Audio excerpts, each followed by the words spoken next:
इथे मी एक पिठाचा गोळा घेतलेला आहे मिडियम साईजचा. त्याला लाटून घ्यायचे.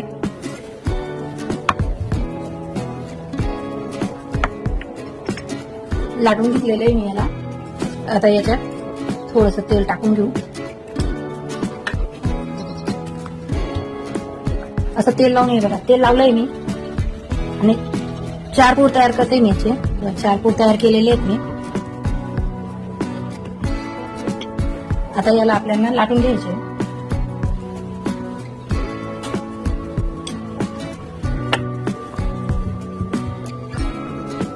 बघा थोडी पोळी मी लाटून घेतलेली आहे. आता याच्यावरती मी थोडस जिरं, तीळ टाकून घेतलेलं आहे. आता पुन्हा याला लाटून घेऊ आपण असंच.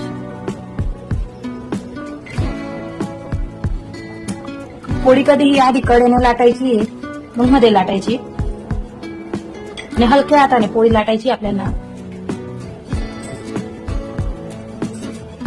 इथं थोडस पीठ लावून घेते मी. दुसऱ्या बाजूने लाटून घेऊ आपण.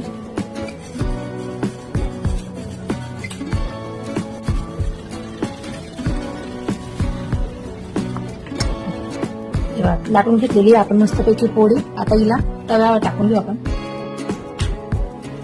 तव्यावर टाकून घेतलेली आहे. पोळी पलटवण्याची पद्धत असते. आता काहींना कळत नाही की पोळी कशी शेकायची, काहींना येते. तर पोळी पलटवण्याची पद्धत म्हणजे थोडेसे असे बबल्स यायला लागले की आता ही पोळीला आपण पलटवून देऊ. एका साईडने शेकल्या गेलेली आहे. गॅस फुल होता म्हणून ही जास्त शेकल्या गेलेली आहे. आणि पोळी कधी ही 4च वेळा पलटवायची, तेव्हा ती पोळी बरोबर बनते.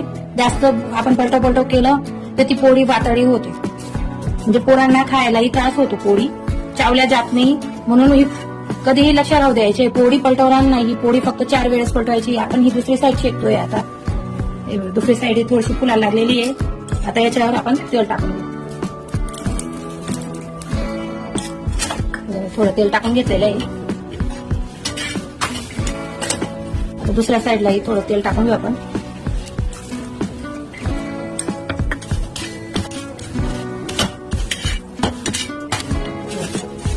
मी फक्त 4च वेळेस पोळी पलटवलेली आहे.